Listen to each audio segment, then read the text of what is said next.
Hello and welcome to Mind Shifters Radio. I'm Tim Hayes. I'm your host for the first hour, and today is Tuesday, November 30th, 2021. And as always, we're grateful to everyone who's joining us here today, whether you're listening live or through the archives, as we spend another couple of hours teaching and supporting people in using some of the most powerful, effective, efficient, and accessible tools I've ever encountered. These tools are available absolutely free at whyagain.org. If you go to that website and click on the Start Here link in the upper left-hand corner, it will take you to a page where you can download and read Chapter 24 of Dr. Michael Rice's book. His book is titled, Why Is This Happening to Me Again? And that chapter of the book contains a narrative description of the primary tool in this work. That tool is called the Reality Management Worksheet, sometimes called the Reality Management Wake-Up Sheet. And it's a tool I've been using to great effect for over 17 years to improve the quality of my life and most of my relationships, and to be able to effectively turn any negative emotional experience into part of the infallible guidance system that each one of us has been given. You can also download the actual worksheet process itself. It's a simple PDF file. Click on the link, download it, print it off, and use it as often as you'd like. You can also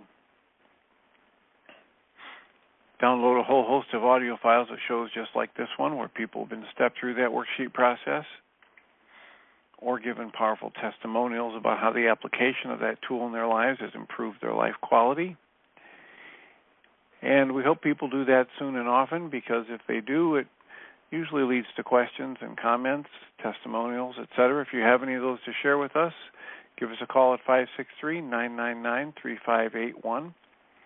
Call that number and press 1, and we can have a conversation.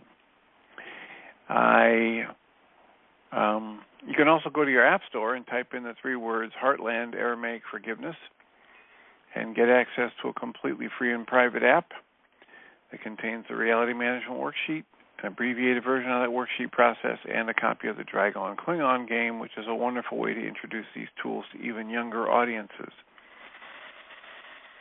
Today, we are not going to have the replay of my interview with Richard Moss, because my other scheduled interview canceled this morning at about 7:30 in the morning.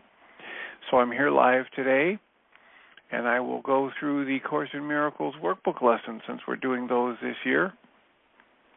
Today is the 334th day of the year. Today's lesson simply reads, Today I claim the gifts forgiveness gives. The commentary states, I will not wait another day to find the treasures that creation offers me. Illusions are all vain, and dreams are gone, even while they are woven out of thoughts that rest on false perceptions. Let me not accept such meager gifts today. Creation's voice is offering the peace of creation to all who hear and choose to follow. This is my choice today. And so I go to find the treasures creation has given me. I seek but what is true and eternal. Your offspring can be content with nothing less than this.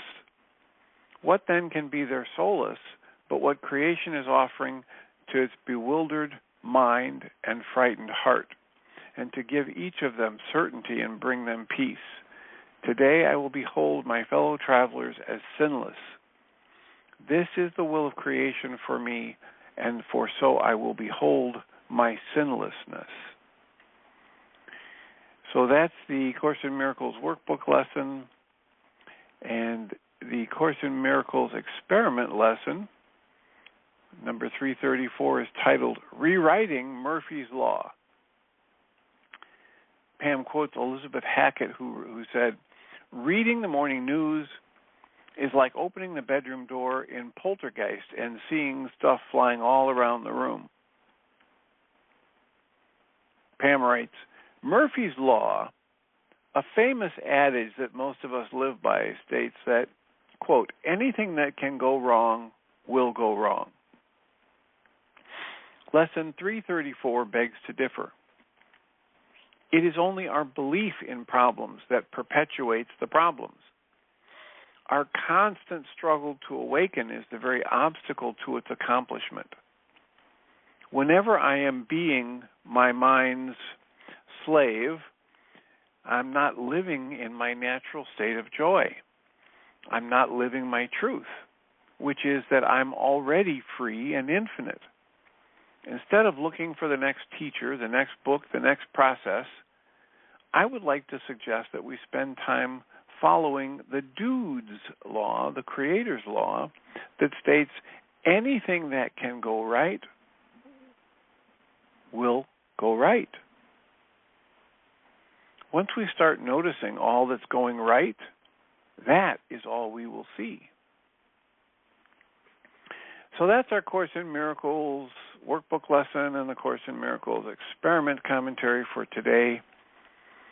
And as usual, we've got time. We've got time to entertain your comments and questions, your reactions to last Friday's show where I suggested taking everyone and everything off of every pedestal you've ever created, including God, including your thoughts about good and bad, right and wrong, etc., or any other topic that we've discussed in the almost 11 years we've had this show running. How can we support you today? What would be of service to you for us to discuss in greater detail? Or what's a worksheet problem that you would like support in framing out the worksheet for, or actually doing the worksheet if you're at that stage in the process? 563-999-3581. And I will reserve the Richard Moss interview for a time when hopefully I will reschedule the interview that was scheduled this morning that got canceled at 7:30.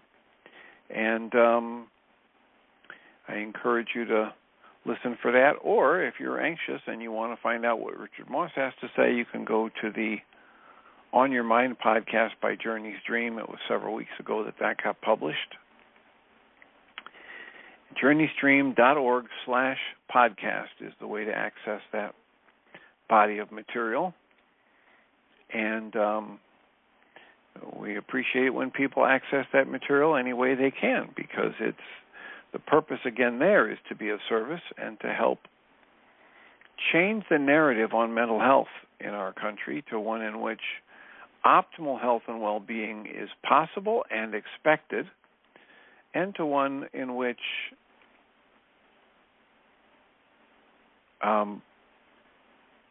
challenges in mental health become transformational rather than tragic.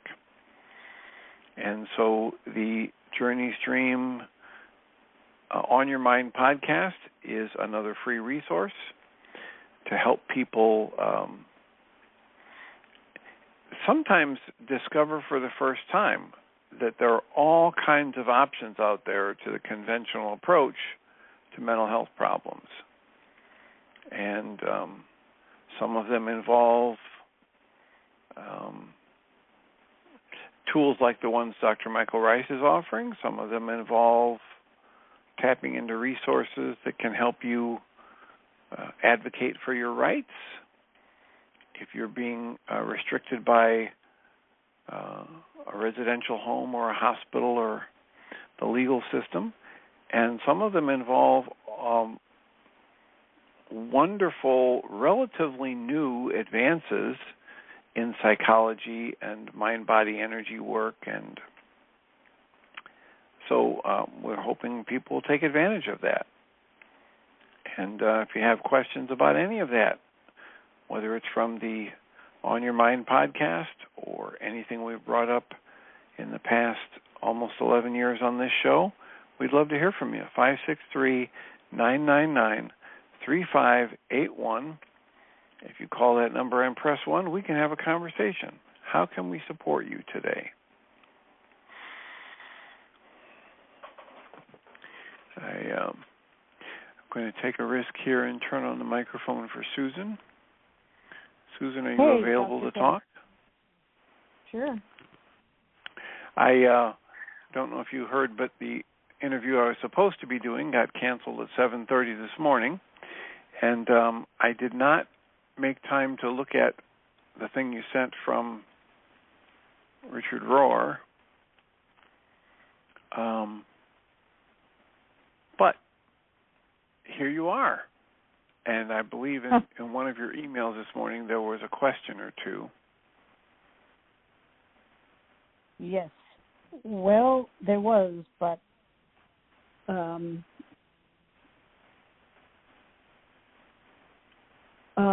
well, it was a question that I couldn't really discuss on the radio show. All right. So don't worry about that.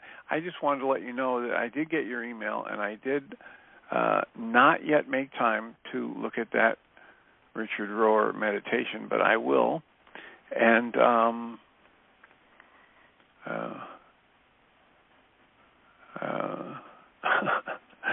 that's interesting. Just the title. What kind of God do we believe in? It's one of the yours, best. He's actually... Go ahead. Go ahead. Quote, I think, I forget the name of the woman, but he quotes her often. Let me look and see if I can find it under for action. Chittister? Joan Chittister. Yeah. She's wonderful. So I do have it in front of me. And I do have a report on Jacob, my grandson, who has just arrived home here from 5 weeks in a program that worked on mental health issues and addiction, and he is much better, but he's jet lagged and a little bewildered, and he's planning to leave here and drive 13 hours or whatever it is down to Florida where his mother is and stay there and do follow-up programs from there. I was hoping that he could, if he was going to stay up here, I was hoping that he could be on the radio show and use the tools, but he's just not in that place right now. And he does ever have other things lined up that are good. So I'm just waiting for the time when the interest peaks. But it's been pretty intense around here. And as we tell people, that I had somebody in my office this morning who was talking about how, they keep trying to share with others what they learn in our therapy sessions, and they complain that they're just not as good at phrasing it or articulating it as Dr. Tim is. And so, right. the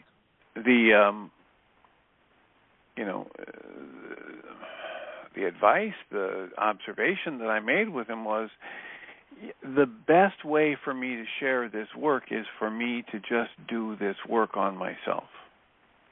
Right. And far that is and away. Ongoing. Yeah, yep, and the more I do that, the more how to talk about it begins to come out of me in my voice and my words and phrases, not Dr. Tim's, right? This is that as I step into the actual application of the tools and dismantle the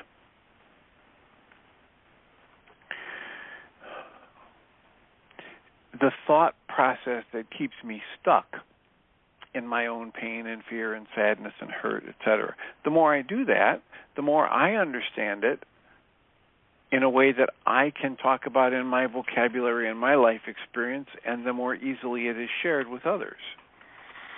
And, of course, the primary way it gets shared with others is they notice a difference in me and they comment on it. Yeah. So. Yep. So if you just keep doing your work, and if your grandson is around and gets exposed to how differently you are approaching life and he experiences you, then that would be the primary way that he would be motivated to ask you for access to the tools. Yeah. That's good advice. Well, this thing that you sent reminds me of what was coming up on Friday on the show, where I talked about beginning to observe at deeper and deeper levels what impact we have on our lives when we put anyone or anything up on a pedestal. And so, right.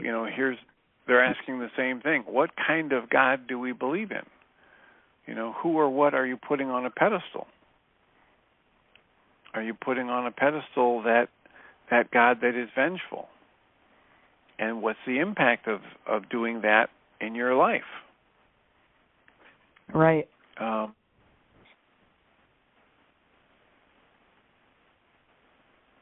So I'm going to read a little bit of this since you say it's powerful. So this is a Benedictine sister, Joan Chittister, and she catalogs how some of the most common images of God influence our behavior and remind us that we can choose more helpful and loving images. He says, in the long line of human history, then, it is not belief in God that sets us apart. It is the kind of God in which we choose to believe that in the end makes all the difference. Some believe in a God of wrath, and then they become wrathful with others as a result. Some believe in a God who is indifferent to the world, and when they find themselves alone, as all of us do at some time or another, those people shrivel up and die inside from the indifference they feel in the world around them. Some people believe in a God who makes traffic lights turn green, and so they become the children of magical coincidence. Some believe in a God of laws, and they crumble in spirit and psyche when they themselves break those laws, or else they become even more stern in demanding from others standards that they themselves cannot keep. They conceive of God as the manipulator of the universe rather than its blessing maker. I have known all of those gods in my own life. They have all failed me. I have feared God and been judgmental of others. I have used God to get me through life and as a result failed to take steps to change life myself. I have been blind to the God within me, and so, thinking of God as far away, I have failed to make God present to others. I have allowed God to be mediated to me through images of God, foreign to the very idea of God. God the puppeter, God the potentate, God the persecutor, and all of these make a mockery of the very definition of God. I have come to the conclusion, after a lifetime of looking for God, that such a divinity is a graven image of ourselves, that such a deity is not a God big enough to believe in. Indeed, it is the God in whom we choose to believe that determines the rest of life for us. In our conception of the nature of God, there lies the kernel of the spiritual life. Made in the image of God, we grow in the image of the God we make for ourselves. Chittister invites us to the prayerful inner work necessary to discover the God we really believe in, for the sake of encountering the true and living God. She writes, until I discover a God in which I believe, I will never understand another thing about my own life. If my God is harsh judge, I will live in unquenchable guilt. If my God is holding nothingness, I will live a life of cosmic loneliness. If my God is taunt and bully, I will live my life impaled on the pin of a grinning giant. If my God is life and hope, I will live my life in fullness, overflowing forever. Well, that fits so, to my mind anyway, like hand in glove to the discourse I was offering on Friday's show. So thank you for that. That again is from Richard Rohr's Daily Meditation. That's the Tuesday, November 30th, 2021 version. And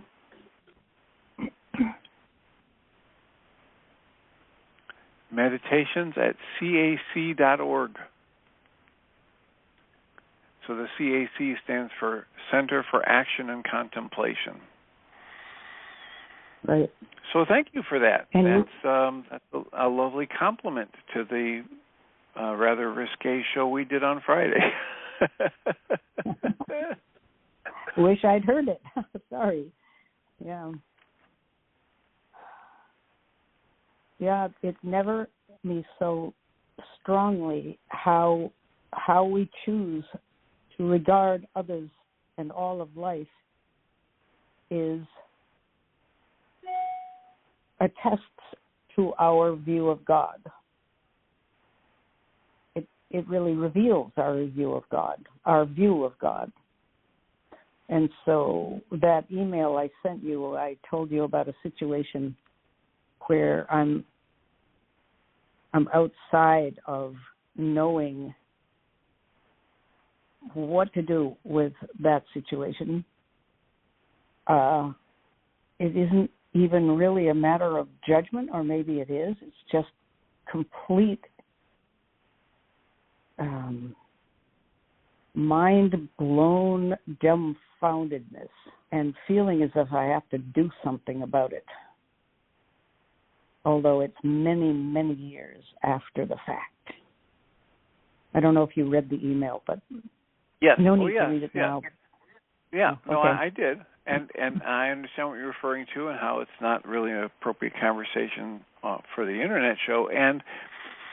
And my only comment is that sitting with it until you feel absolutely certain of, what is the right thing for you to say or do is probably the best move. Mm-hmm. And there is no urgency. There is no one you're going to save or protect. There's no one you're going to rescue. And so doing your own work around it and understanding, as is so often the case, that we're all, like they were just reading here, if I think my God is judgmental, then I'm out there judging everybody. And mm-hmm. I'm, going to be hammering on them with intense judgment, basically for things I can't stop myself from doing. That's one of the Guy Finley lines. He says, you wake up to compassion when you truly wake up and realize that you can't prevent yourself from doing the very thing you think you're upset with somebody else for doing. Because it's just, we're all in this together. Everybody is the same. We're just human beings working to do our best, and we do the best we can in each moment with whatever resources we have, and then when we learn better, we do better. And lots of us have been in situations that we look back on it now and say, oh my gosh, I was such an idiot, an imbecile, that was so wrong of me, etc. Well, we did the best we could in that moment. And if and when life gives us the opportunity to learn something better, then we're free to wake up and do better.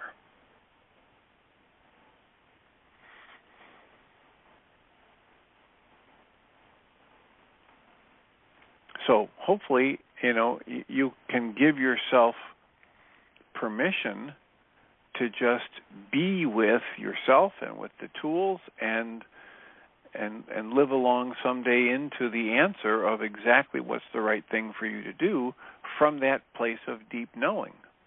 And then when you do that, that will be a blessing to yourself and others.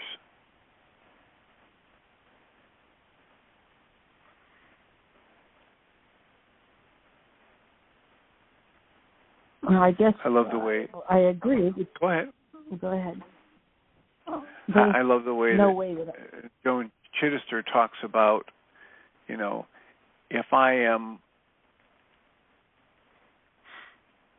I am not able to conceive of a God inside me, then I'm not able to be the presence of God for others. I'm not able to extend that energy, that loving energy, to others. Mm.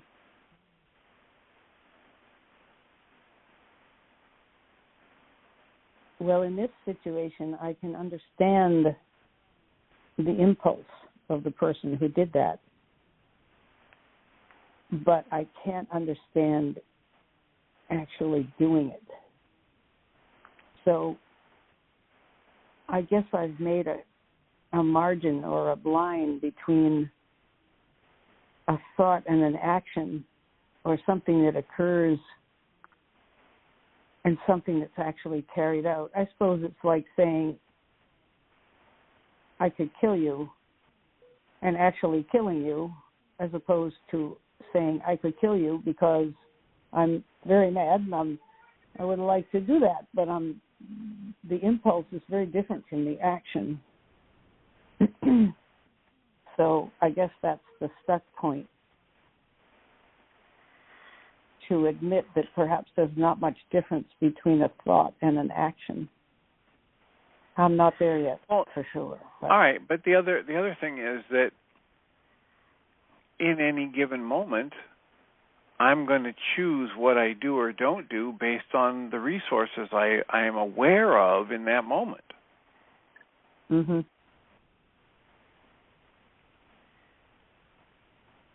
So, there are times when I've done things that I know they aren't the best thing to do, but I just felt at that time like I didn't have the strength to resist, or I didn't have any better option.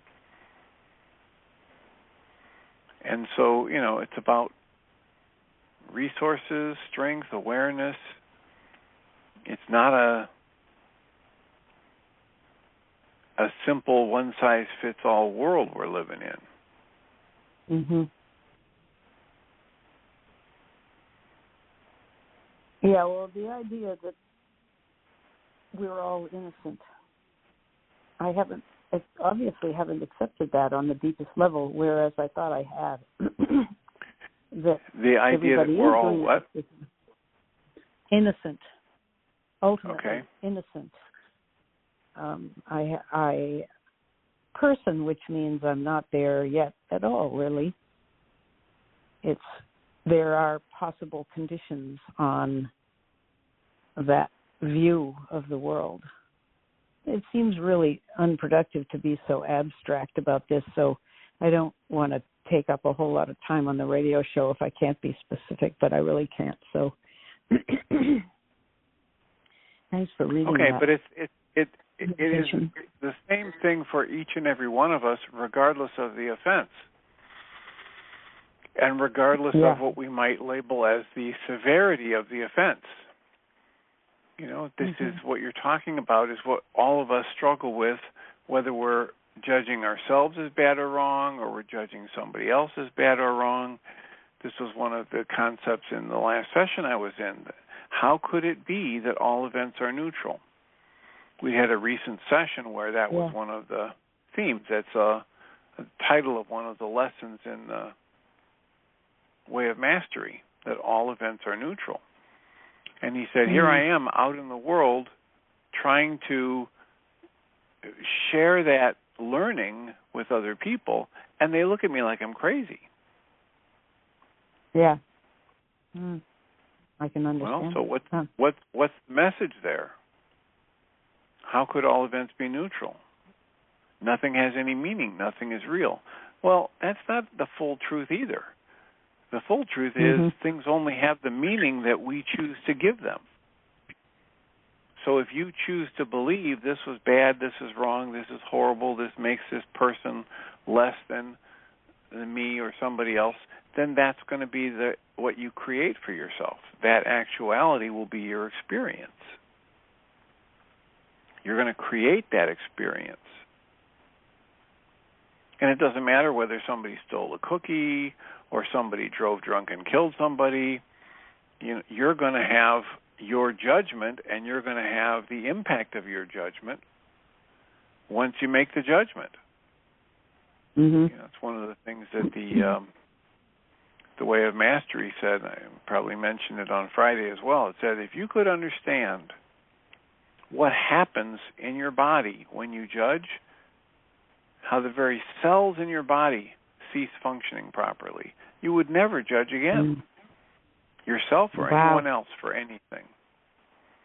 Right? This is part of the conversation in the last session was, remember the story about Adam and Eve?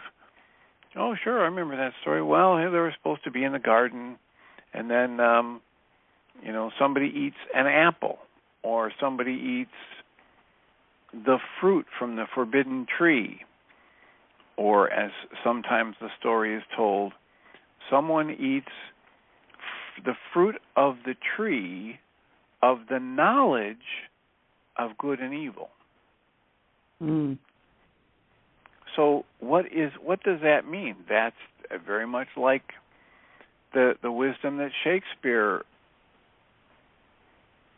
shares with us in a play where he says, nothing is either good or bad, yet thinking makes it so. It's ancient wisdom he was tapping into. Shakespeare didn't make that up. He just, stated it quite poetically. So if all events are neutral, then how do we end up with upset? Well, because we judge. And those events have the meaning that we give to them. And so, here was the idea that before eating from the tree of the knowledge of good and evil, Adam and Eve were, ostensibly walking around naked and didn't see anything wrong with it. Why? Because there isn't anything wrong with that until you judge it as wrong.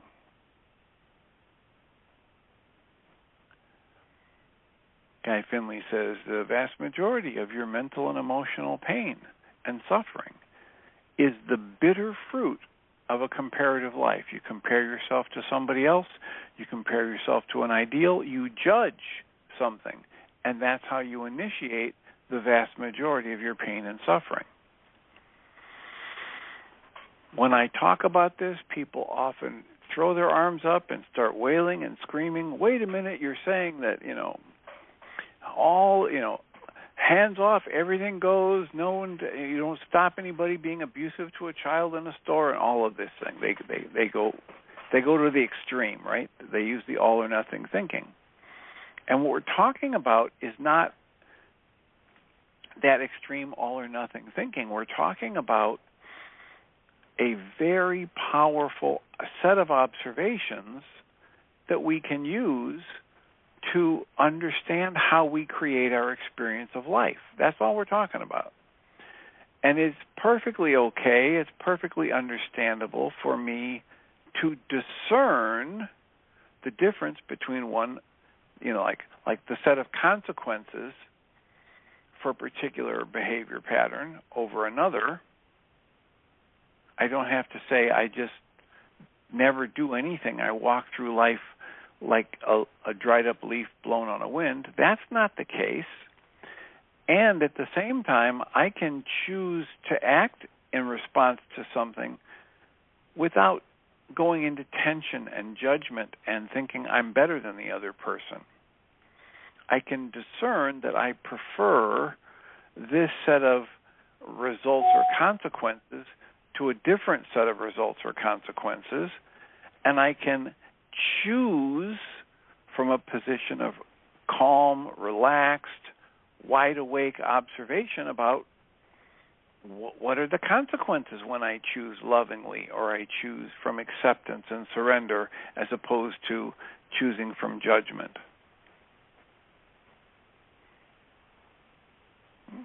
One of the things people often talk about is, what if I'm in a store and I see this parent screaming at a child? I can't even imagine being that child. It seems so abusive. Do I just walk away? Do I just do nothing? Well, there's all kinds of different ways to respond to that. And if you're awake and aware in the moment, truly awake and aware in the moment, you probably will have an interaction with someone in that situation. But if you judge that parent as being mean and a bully and bad and wrong and all that good stuff, then you're going to respond one way. And if you understand that we're all the same, and if a parent is acting that way, it's because they're in pain or fear or sadness, then you'll intervene differently than you would if you're just assuming that they're evil. So, the kind of thing that might happen is an awake and aware person might approach the adult and initiate a conversation about their pain or fear or sadness, or how difficult it is sometimes to navigate through a store with a child who's got different ideas about how to proceed. And that's not attacking either the child or the adult. So, we're just offering for people the observation that you might get different and preferable reactions and responses in your life if you can learn to move to observation away from judgment. And it's just an offering. Maybe you want to try it, maybe you don't. Either way, it's okay. As we choose, we create our experience of life.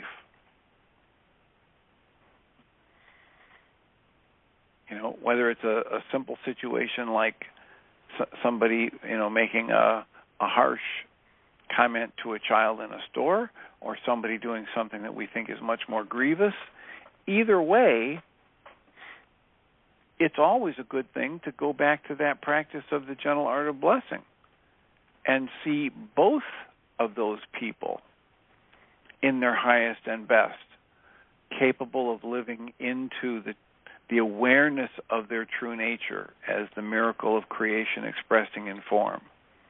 That's another way to go at this.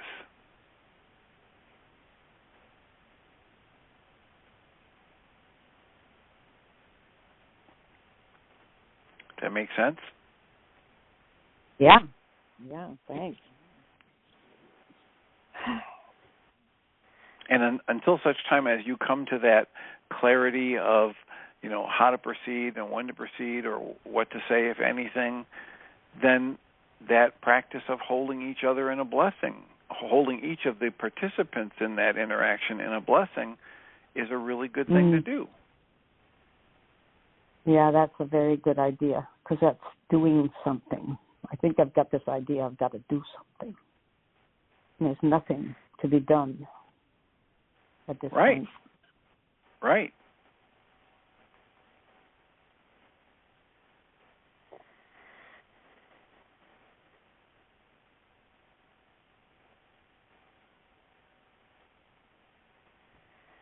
Except ask to be shown how you can be a blessing to yourself and others, and or stepping into the gentle art of blessing, and or doing worksheets about any negative emotion that arises when those people or that situation come to mind. Those are things to do in that sense. Yeah. In a sense, that's something you can do. Yeah.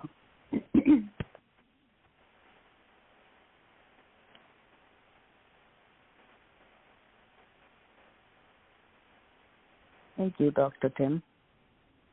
You're welcome and deserving.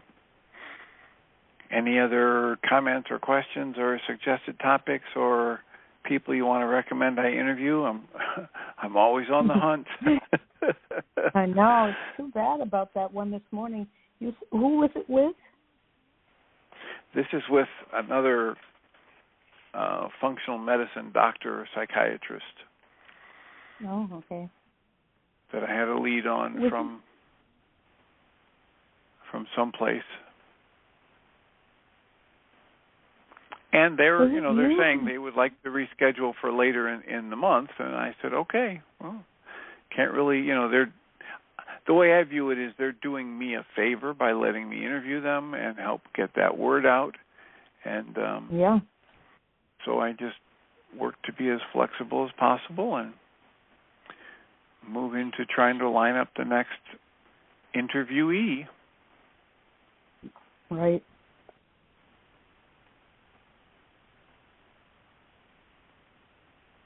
So if you know of anybody, great book you've read, somebody you follow in podcasts, somebody that's recommended a really good book to you that you haven't read it yet, we're always putting that out there. Go ahead. Was it you who suggested Lyle Murphy for me to explore? I interviewed him. You did? He's from the Okay. He's from the Alternative to Med Center in Sedona. Right. Okay. It brings it back to me now. Yes, I was very taken with that interview and wanted at some point, it's much too soon, wanted at some point to have that be a resource for Jacob. But the guy, he's on a lot of meds right now, and I'm not going to go near all that. He's working with a psychiatrist in Florida, and he's just been released from one in California, and they've been experimenting like mad with various things. And the idea is it doesn't matter right now how much stuff he's on and what he's taking. They're just trying to stabilize him, and then from there maybe he can become his own advocate for easing up on some things. My daughter wants me not to go near the idea of going off things before his doctor has finished working with him, if he ever does. And so I'm just observing and allowing and keeping my own fears of all that kind of medication at bay as best I can. But yeah, that was a good interview. I'd forgotten that you were the one who did it, and that's where I heard it. But I have his name down as a resource for later. Michael was saying a lot of the drugs.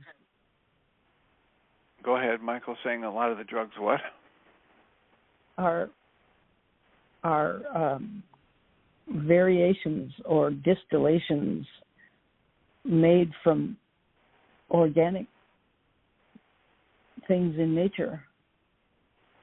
And then he says they slap a name on it and sell it as a prescription, but it's already available out there as an herb or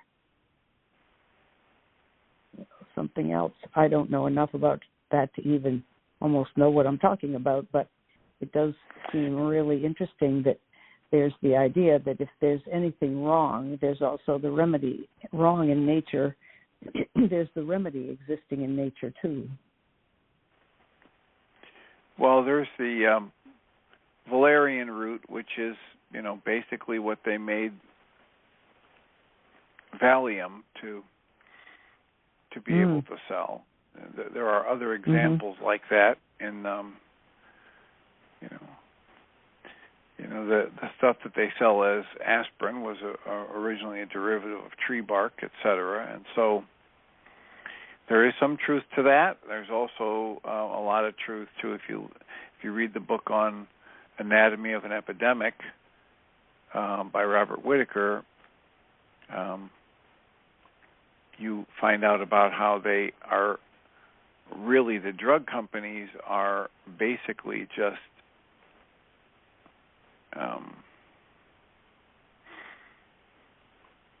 essentially taking whatever drug they can get approved and get a patent for, and they sell it as long as they can, and as soon as they start selling it, they start modifying the drug by just a molecule or two so they can have something that they can say to the patent office, this is newer and better. But effectively, all they're doing is trying to wait and then release that drug as soon as the patent on the old one wears out. And there's no way to think or believe that there's any actual benefit to the patient for taking this drug over the old drug. There's a huge benefit to the drug company because now they have something that they can patent, and then once the patent wears out, people can sell the generic for a fraction of the cost. But the drug companies work very aggressively to market the new, in quotes, the new drug to the doctors as though it's some great new breakthrough, when essentially all it is part of the machine that helps them keep having a new patented drug, and there's no clinical evidence that it's significantly better for the patient. So there's a lot of that out there in what is now the conventional medical model and the medications. And this is why Dr. Jody Skillicorn, who became a psychiatrist, and she got out there with her prescription pad, trained to just look at the list of symptoms and match that to the drug she should prescribe. And soon after she started practice, somebody gave her Robert Whitaker's book, and she read that book and said, "Oh my God, I can't believe they didn't teach me any of this in medical school." Mm-hmm. And she did her research and found out all of this stuff is there. It's just not promoted. All of the research about the effectiveness or lack of effectiveness of these medications and about the negative long-term effects is out there in very solid science and research, but it is not taught to the doctors in their medical training. And so she took it on herself to get re-educated and to quit prescribing meds, and then she wrote the book, How to Treat Depression Without Medication. And she agreed to be interviewed for the On Your Mind podcast, so there are 2 or 3 interviews with Dr. Jody Skillicorn that are available on the On Your Mind podcast, journeystream.org/podcast. So if we have people who are listening who are working with mental health challenges and they're being told by the medical doctors they deal with that there's nothing for them to do but take this medication for the rest of their lives, there might be options. It might be that might be the case. It might be the best thing for you is to be on this medication. You might take a medication or 2 and function really well. And you might you might be like Glennon Doyle, who says, take your meds. It's made her life livable. It's helped her stay at a high-functioning level. And it might be that you're like a lot of the patients that come into my office and they're on 3 to 4 to 5 to 8 medications and they're still miserable, in which case there might be a better option. And that's all we're about, is trying to present people with options for optimal health and well-being. The temptation to get cynical about the pharmaceutical industry or whatever it is big, and I don't want to do that. I want to do what you've done, is just to say, well, maybe this is good and maybe it isn't good. Let's just look at options without making global judgments. It makes the pharmaceutical industry look as if it's just filled with shysters and cynics and greedy, consumers and people who don't mind running roughshod over other people. It just sounds awful.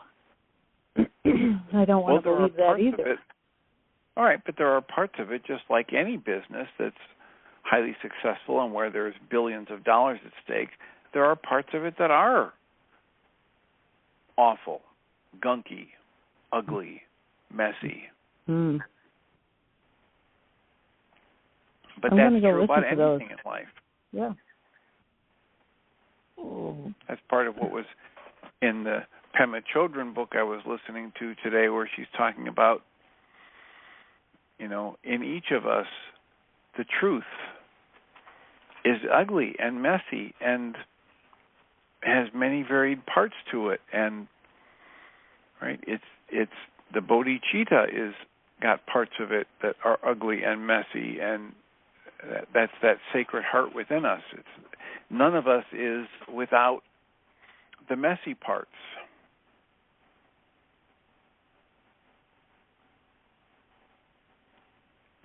That's just the truth of life, is that we have all of this stuff in us. The good, the not so good, the bad, the not so bad, the ugly, the beautiful, the glorious. We all have all of that in us. And yet we are made of love. We come from love. And everything else is love. Right. Yeah. And so when you judge it as ugly and bad and messy, and you judge it, then you distance yourself from it, and you can't be in the direct awareness of it. You can't work with it. You can't modify it. You can't turn it to something that's more productive in your life when you're busy judging it as ugly and horrible and bad and etc.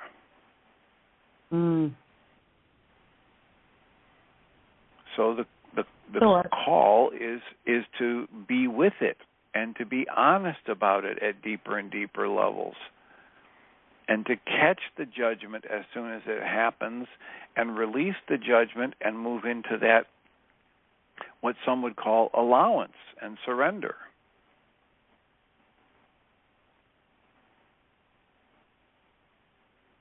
And so our image of God is constantly changing, too, as we change.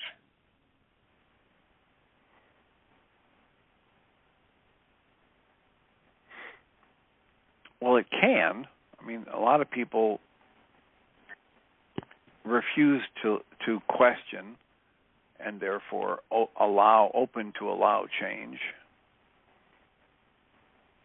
But it could be changing, it could be growing, it could be expanding like life itself.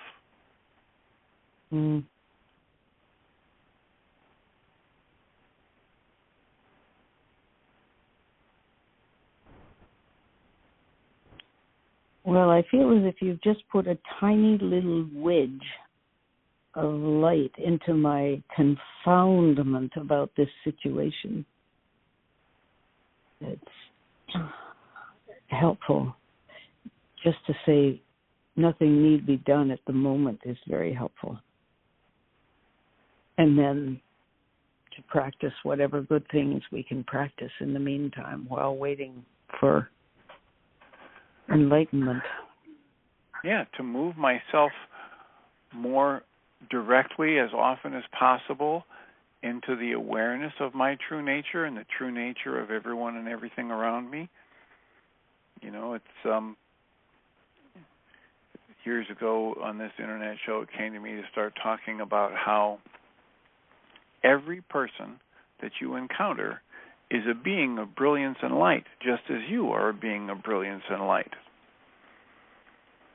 And in every moment, they're either acting from that awareness or potentially they are one of those many people who have either temporarily forgotten or have yet to discover their brilliance. But it doesn't change anything about their true nature.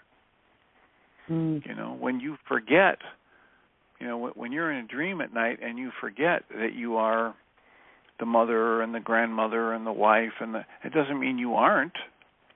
You're just in a dream state and you're not thinking of it that way.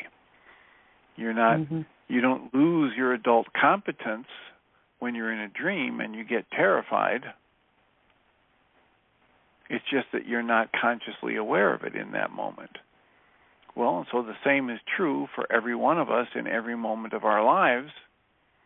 We're either living in the direct awareness of our true nature, or we've temporarily forgotten it, or we've yet to discover it.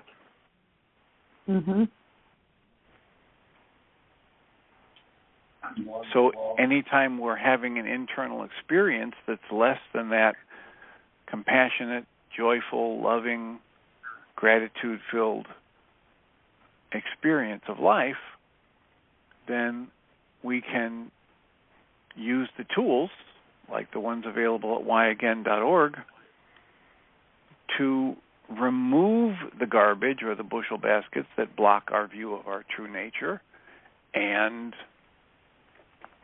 restore our direct conscious awareness to that observation, that we are the extension of love expressing in form. And anything else is false.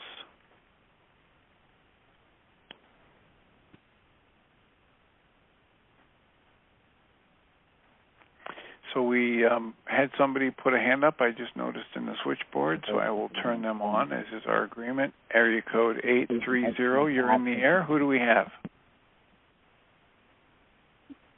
Yeah. 830, you're in the air. Who do we have? Oh, hello. Justin. Justin, how can we support you in the couple minutes we have left here? Well, I was actually I just called in. I was actually trying to listen in on the show, actually. So okay, I don't really have you're welcome to just listen in. I'll mute you so we can make our transition to the second hour. Thanks for listening and being here. And we'll get ready. We've got about a minute left before we make the transition over to Dr. Michael and Jeannie Rice for the second hour today. Any closing comments, Susan? No, just thanks so much for fielding my tirade this morning, and thanks for reading that. I sent it to my daughter too. I just think it's a wonderful meditation by the sister Joan. I don't know what she calls herself, but yeah, Chittister, yeah. And so if you get the chance to listen to Fridays, and let me know if you see the same overlap I do. That'd be okay. Interesting. And in the meantime, thanks again for sending that email this morning and for listening in. Blessings. You're welcome. Thanks, you too. So we're down to just a couple minutes left. I will remind us all that we come from love. We're made of the stuff we call love. We actually are love, and everything else is false. And I will turn on the microphone for Jeannie Rice. Hi. Thank you. Appreciate it. So. You're very welcome and deserving. Have a wonderful show. Thank you.